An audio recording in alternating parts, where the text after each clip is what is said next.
You're listening to the Cricket Podcast. Hello, everyone, and welcome to the Cricket Podcast. We're back, and it's part 3 of the World Cup preview shows. And we lost a member of the committee.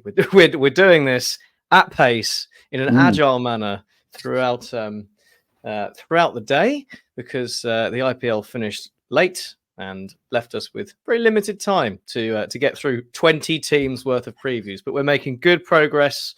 We're going to be knocking through the rest of Group C, and with me is Ross Legg. How are you, Ross? I'm good, thank you, mate. I'm good. We do need to mention our sponsors, Max. One is Serious Cricket. So if you go to Serious Cricket's website via our link in the show notes and you're in the UK, get yourself some new cricket equipment. I'll get myself some new gloves, Max. So that's why I'm getting them from Serious Cricket. I've just had my bat redone as well. So I'm very excited to get 2 first ballers over Friday and Saturday's games of cricket. Hopefully the rain lets me achieve such a feat. And then we're also sponsored by Manscaped, aren't we, Max? We are the best in men's below the belt grooming and above the neck grooming because you can get beard trimmers as well. It's all good stuff. Highly recommended. Manscaped.com, and you get 20% off with the code CricketPod along with free shipping. What more could you want? So as I said, we're getting into Group C now. Obviously, you might be wondering where's Group A and Group B. Well, we've done those. Go back and listen to them. We've been through England and Australia in Group B. We've been through India and Pakistan in Group A. Go and check out the show or the videos for that. And we've also gone through all of the lesser fancied nations, shall we say? The associates plus Ireland in groups A all the way through D. Done those as well. Go back and check those out and get yourself up to date before we crack on. So, take it away, Ross. Who are we going to start with? In Group C. Let's go alphabetical, shall we, Max? So they're currently table toppers, Afghanistan, because they begin with letter A. That's how it works after you played 0 games. Thank you for the alphabet. You're very welcome. So when it comes to their kit, it's blue.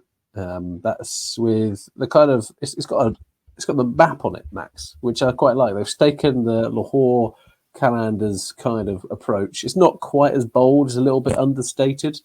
But that is what the Afghanistan kit is going to look like the whole way through the tournament. They are in a group with New Zealand, Papua New Guinea, Uganda, and West Indies. And Max, the inconsistency of this Afghanistan team, I think, makes them quite endearing. If you can put the lack of a women's side to one element. Can we do that? Questions who's running the sport in the country to another side. And then they're quite an endearing team. So it's how you can separate the art from the artist sometimes on this. And Jonathan Trott is the person who's trying to pull this masterpiece together because he's been trying to instill better game management. We saw it in the last World Cup and it had some success, but it's also had, some limited adoption at times from some of their players who have lost their minds kind of at key points. So it's that kind of inconsistency that I think is actually quite exciting about them. And I think that within this group, I think that actually the teams are relatively well matched, actually. Whether Uganda and Papua New Guinea are going to be down, but I do think Afghanistan have enough about them to cause New Zealand and West Indies quite a lot of trouble and actually be quite competitive. And that's because they've got plenty of familiar faces. So if you follow the IPL, you'll know Rashid Khan. Who's their captain, by the way. Doesn't look like it's he's going to get that taken away from him last time. Do you remember that on the eve of the tournament? The squad was announced and he kind of said, well, no one's consulted me. Not my squad. Yeah, then Mohamed Nabi came in. I'll lead. So Mohamed Nabi is in the team. So is Gurbaz from KKR. Omazai is in there. Noor Ahmed. Gulbuddin Naib, Mr. Muscles. Naveen Ul-Haq, Mujibur Rahman, and Fazal Farooqi are all kind of decent T20 players, Max. So that is you can put together a really strong core, and I think Afghanistan fans, you're going to have a lot to be kind of happy with if they're rocking out week in, week out. They've got a couple of younger players in and around the squad in Makoti, who's a little spinner, but overall, these guys have played together for a long, long time. And I think that they've got the talent to do something a little bit special in this tournament. If they can actually sign up to a game plan and play to their strengths. On more than one occasion, we saw them win the toss and do the wrong thing. And you're just like, guys, like, give yourself the best opportunity. So I think that this is the discipline that they need to have in this team and the consistency to go far in this competition. I do think they have the talent, especially in T20 cricket, because of the high variance nature of the game, to really cause an upset or two along the way. And even it's now getting to the point of, if you lose to Afghanistan and you're the West Indies or you're New Zealand, is that an upset? And that in itself is a victory for Afghanistan cricket where it is at the moment. I think that the conditions will suit their bowlers, but I do have question marks over how good their batting is ultimately going to be.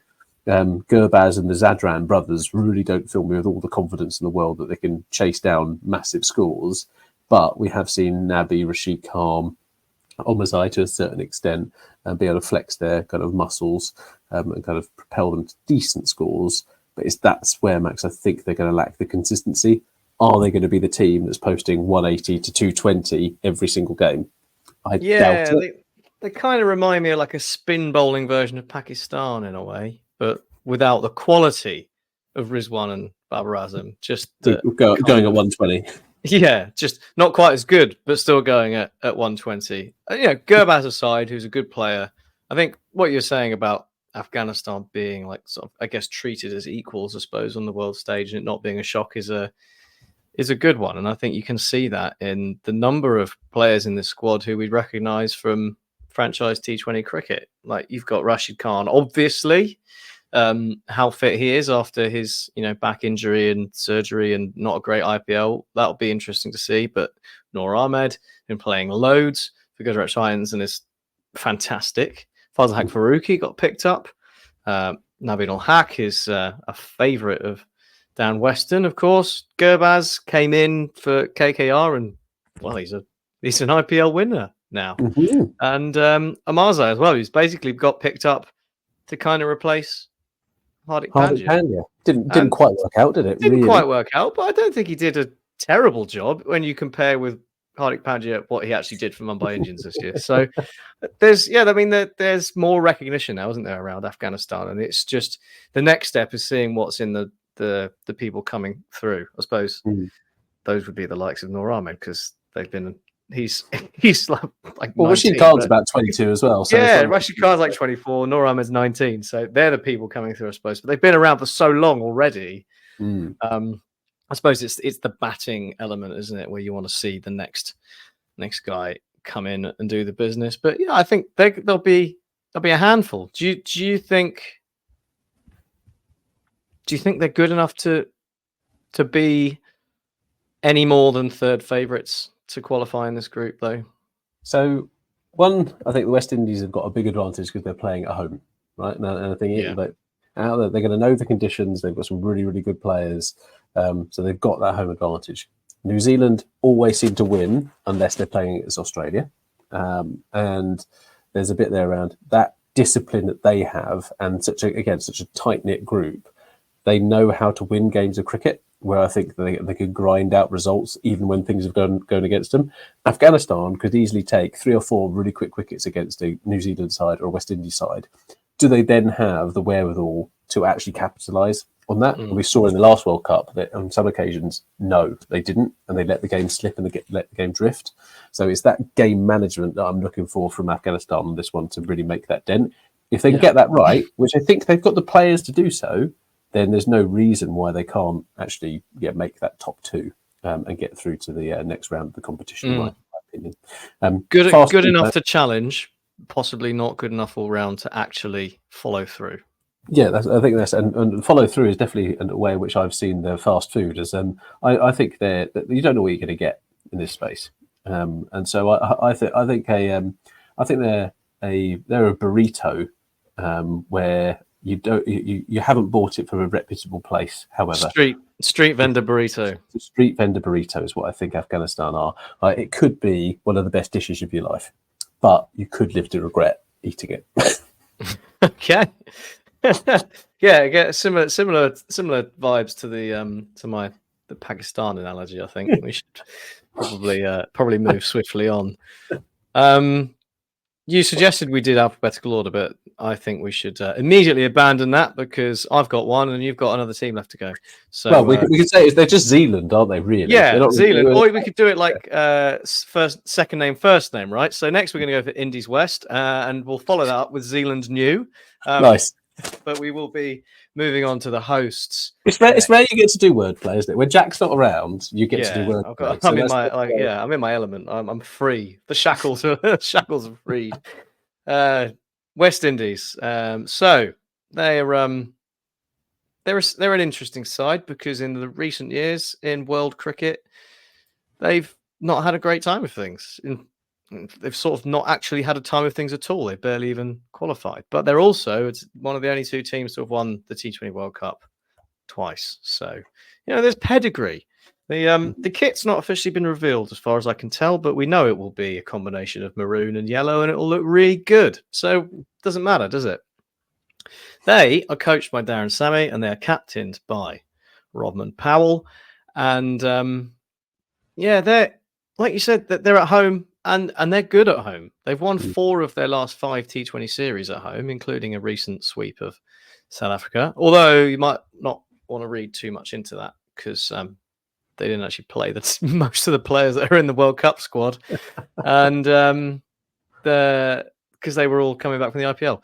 But it's not just like Ireland and Bangladesh that they've been beating at home. It involves beating England. It involves beating India, and they were competitive away in Australia as well after the Test series. They lost 2-1 there, but they're a team. They're on the up. They're coming back like a boomerang. The West Indies. I am quite positive, and it's nice to see. The squad, it's got a lot of firepower, but it's got loads of T20 franchise pedigree. Rodman Powell, Alzari Joseph, Shamar Joseph, Shai Hope, Shimron Hetbar, Obed McCoy, Nicholas Puran, Andre Russell, Shafane Rutherford, Romario Shepherd. There's IPL winners in there. All of those have been involved in the IPL in the last couple of years. Some more than others. Some more than they probably should have been. Maybe. Yeah, I think Akil Hussain also had a little Akil stint. Hussain got picked up as well. Yeah. The fact that Shai Hope has been playing in this year's IPL, that says more about the IPL this year, I think, if anything. But maybe. He's still there. To be fair, he did better. He did a bit better than we thought. But I think he had one innings, but it wasn't as pedestrian, won a ball innings as we thought. I think he's perhaps upped his game a little bit, but Shai Hope's not the one we're focusing on out of those players, is it? You've got literally elite IPL talent. Nicholas Puran is immense. Andre Russell is back. We thought he was a busted flush. He's old. His knees are knackered, but he looks as fit as he's looked in 10 years. And he was absolutely fantastic with the bat and the ball this year. And that's huge. That's absolutely huge because they've lost Jason Holder. He pulled out due to injury from the county championship. So that is a loss, but with Andre Russell's playing as well as he is, it might not be as much of a loss as it perhaps could have been. It's a real engine room, isn't it? That's what they've got. This is one of the teams where, you're talking about the bomb squad for Namibia before. This is really the bomb squad. And they've got people who are good against pace and they're good against spin. And it kind of alternates between the two. The question is going to be... Right and left hand as well. The question is going to be, how do they set themselves up at the top of the order? Because you'd anticipate that Johnson Charles would open, is my initial thought process. Who is going to open up kind of with him? Is it going to be kind of Roston Chase in that kind of anchor type role? I wouldn't really say that's the best option. It's often been Brandon King, hasn't it? Because we all like to see a King Charles opening partnership. But yeah, I think there's they're just massive fans of the royalty, aren't they? So. It's quite interesting that they haven't picked Carl Mayers, who ended up opening the batting for LSG last year. Because there could have been a case for bumping someone up the order, maybe. And I think there probably is still a case because you're right about the engine room. It's good, but it's very good, but it's quite concentrated in the middle. They've got 4 or 5 brilliant 5s and 6s, and you just worry about how much of an opportunity they will get to really showcase what they're all about. So there's excitement. There's power, but There is the team makeup good enough? There is. I think this is where you see like how do they use Nicholas Puran? Like Puran is a real gem, right? Yeah. And his ability against spin is going to be absolutely essential in how far they go in this tournament. But it's again, how do you then start to balance it? Because Hetmeyer he's pretty much he's a hitter, isn't he? Like out of his average balls he actually faces in innings, it's going to be less than 15, right? Typically, he's not really one to craft an innings. He's one to go ballistic. If they lose a couple of wickets, actually, does Puran actually drop anchor? Got to be that space. Does it then go to kind of a Romario Shepherd type run who's going to be in that position? Doesn't feel quite right. Feels to me as if they're going to have almost like some upfront firepower in Johnson and Charles. They're then going to have to make a choice around Chase and Shy Hope in that lineup, and that compared to some other 3s and 4s in this tournament, I don't think is very, very strong. Yeah.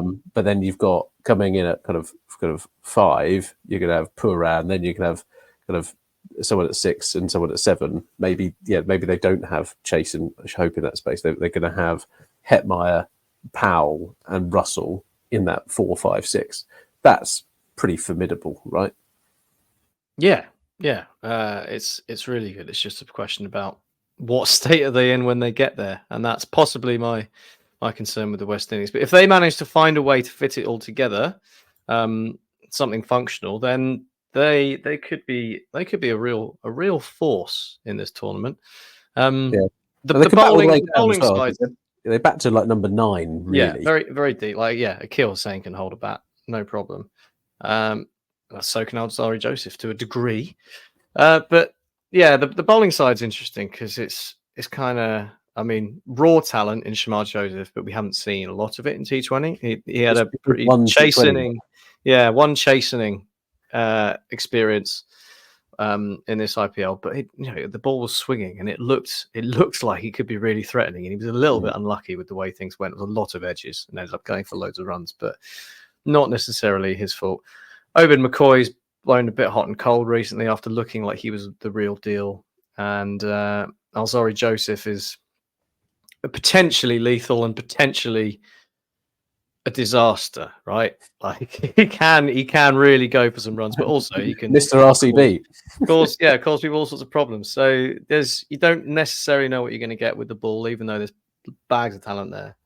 I think they're pretty tricky on the spin department. I mean, they're not, it's not elite spinners, but Matia looks like he's really caused problems in his early career. Yeah, home advantage. I think Hussain, Moti, they're going to be quite handy, and then they've got the partnership breaker that is Roston Chase.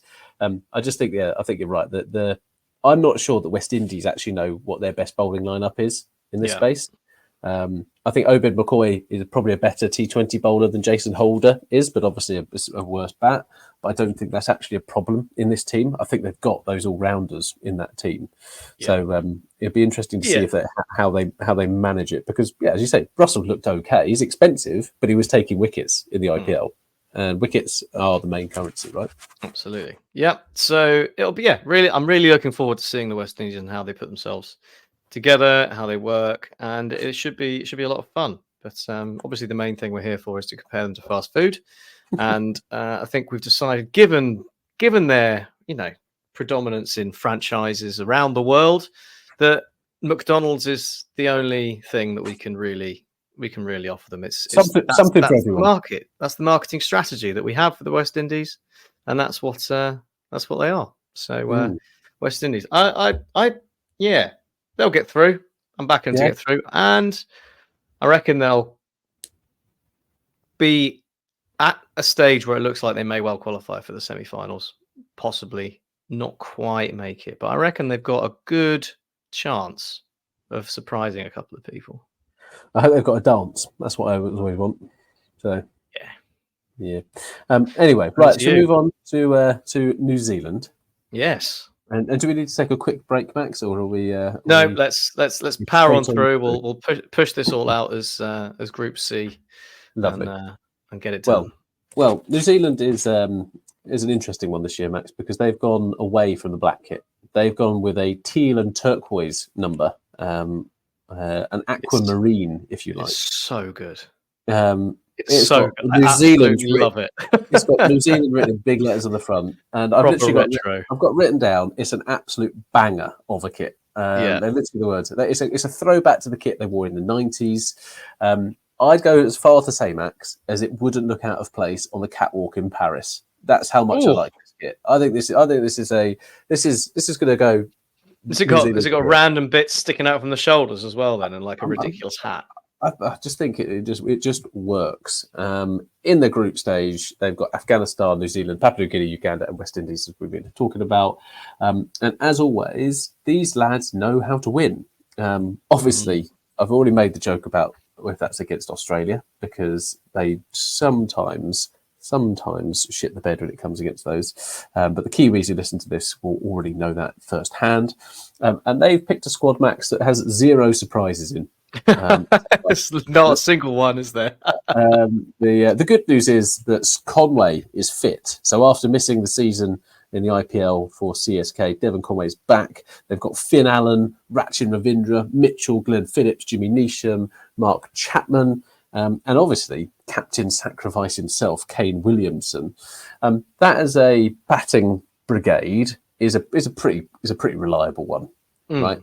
And I think that they've got some more intent merchants in there, like Finn Allen has demonstrated in the last couple of years, like how good he is. Glenn Phillips always excites. Neesham knows how to hit a 6, and then the others are kind of good people to kind of bat around. It'll be interesting to see how Rachin approaches this, because in the 50 over World Cup he was phenomenal. In the IPL he started really well but kind of fizzled out and didn't quite figure out what his best approach was, so there's a question mark there. But that as a batting unit is solid. From a bowling perspective, Sodhi, Santner, and obviously the part-time nature of Glenn Phillips is going to help with the spin department. They've got the pacers in recently non-central contracted Trent Boult lining up with Lockie Ferguson, Matt Henry. Overall, this team, I think, it hasn't really got kind of that out-and-out weak spot. They've got good, reliable cricketers in each of their positions. It's kind of like how Gujarat Titans try to put their teams together, right? Yeah. And I know that's kind of faltered a little bit this season, but it's kind of going, let's put some people who are just really good at cricket in the key positions, and you know what, we're probably going to be okay. So when it comes to their chances, I think they're going to be, again, I want to write them off every single year, because how does a nation with sod all people produce brilliant cricketers? But this is the same cricketers we've seen time and time again, and they've always been there or thereabouts, right, in terms of finals or semi-finals. Is it a tournament too far for some of them? Like, I think pretty much all of them are over the age of 30, other than about 3 or 4 of them. So out of a squad of 15, that's quite significant. But there's nothing wrong with the CSK approach, is it? Wow, it's been successful several times. Yeah, my overarching reaction looking at this New Zealand side is just solid, isn't it? It's just solid. I think it's probably unspectacular to a degree. I mean, Trent Boult opening up is always fierce and exciting, but you know, aside from perhaps, like you say, Finn Allen and maybe Ravindra, who can be pretty exciting with the bat, I think you're looking at a lot of, you know, very, very solid, decent scores. You're unlikely to collapse, but you can bank on them scoring, putting a decent score on the board. Maybe not going to be going and blasting 240 unless, you know, Finn Allen or Ravindra having to hang around for ages. And then with the ball, there's, you know, Lockie Ferguson can be a bit iffy at times, but also he's quick. Matt Henry looks decent, very experienced. Tim Southey and Mitchell Santner is hugely overrated with the ball as well in T20 cricket. He's a smart... overrated. Did I say overrated? He's an overrated. Yeah, underrated. Terribly underrated is what I meant to say. Really smart bowler, always tricky to get away, and there's good options in there, but they don't excite me. New Zealand side, they're not sexy, are they? Physically, no. Maybe, but cricket wise, not so much. So I think Yeah, They got, I they don't got, think I'll have they any. grind out results. You know, like Yeah. you're a Chelsea fan. It's You know when Mourinho's Chelsea, isn't it? it's Mourinho's Chelsea. That is Yeah. what this team is. They literally know how to win. They grind it out, and they're pretty unglamorous. But because they've got the sexy kit now, Max, we need to see them That throughout kit the is. We need tournament. to see that kit all the way through. I think I love it. I think we should all get the full kit and then just walk around in the full kit. That's what I think we should do. So if there's any Kiwis on For it here to who wants to, work. yeah, we're literally like, I'll rock it as a 2-piece tracksuit and just be like, right, this is what I want. Like, if they've got the training like top over it, whew, they're gonna have to give out some condoms at the what you call it, all the hotels, because people are going to be all over this New Zealand team. Steady. That's what they're doing on the Olympics, Max, aren't they? So they've ordered millions of condoms because all the Olympic athletes can't keep their hands off each other. Fair enough. Anyway, Smart. I digress. So when it comes to the wonderful world of winning the World Cup, you can never ever rule out the Kiwis. You just can't do it. Here, only 2 go through in the group stage. So surely they're going to get the better of Papua New Guinea and Uganda. I think Afghanistan and West Indies, one of them will blow up against New Zealand, and then it's a case of they probably have the opportunity to lose the other game if worse happens. So I can't see a route where they don't qualify, if I'm perfectly honest, Max. No, me neither. Semi-final spot though, what do you reckon? I think we're probably fairly confident between the three of us that India, England, and Australia are the 3 most likely to win and should all be in with a semi-final spot. It's obviously been curated such that should they get through to the Super 8s, that's the plan. So, will New Zealand be number 4? So I think it all comes down to the pitches, actually, Max. And I think it's again similar to what I was talking about with India on the other show. I think if the pitches are bad, this team actually have a really good setup to make the most of it. They're technically really, really strong cricketers. And actually, if you are looking for a team who's going to be really, really good at the 160 cricket, this team is almost built for that. And I'd be a little bit apprehensive about coming up against them. If we find out they're really flat decks, I think they could be left wanting a little bit, because I think a couple of their players are pushing the boundary a bit too much in terms of their age profile. And we've seen a couple of people struggle, like Daryl Mitchell. Did he light up the IPL? No, he didn't. I think he had one innings where you just like, I could see what he's doing here. Didn't go as quickly as he needed to. And then Devon Conway coming back in, he takes one rap to that broken thumb, and actually it's a bit of a different complexion, right? But what I'm really excited by is like the Finn Allens, the Ratsy Ravindras, and the Glenn Phillips of this team, and can they give them that extra impetus to get to where they need to be in that competitive 200 mark? Yeah, no, I think that's fair. It's all a question of firepower, isn't it, for New Zealand? But they're a good side. They're a solid team, and I expect they will be absolutely fine.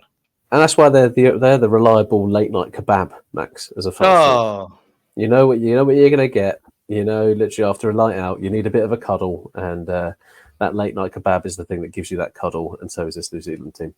yeah, and it's balanced as well, isn't it? It's a balanced meal. You've got your meat with your protein, you've got your salad, you've got your bread, your carbs, Your produce. Your produce. Your meat and produce. Meat and produce. That is New Zealand all over. So that's a fine pick. Well done, Ross. Wonderful. Well, that wraps up Group C. So between these 3 teams, I think it's definitely going to be close. If Afghanistan can sort their consistency out, then I think they have a good chance of pipping one of the West Indies or New Zealand to it. But the 2 favourites to go through are New Zealand and the West Indies. I would say so. Brilliant. Thank you all for listening, and we'll be back with our final part shortly. Just a reminder, Manscaped, 20% off, and Serious Cricket. Head over there. All excellent stuff, and we are very supportive of both fantastic businesses and people. And go back, listen to the others. Thank you very much, and we will catch up with you soon with all the fantastic content that will be pumping out during the World Cup. It's a busy time. Looking forward to it. Busy time. And we'll get back to work now. Goodbye.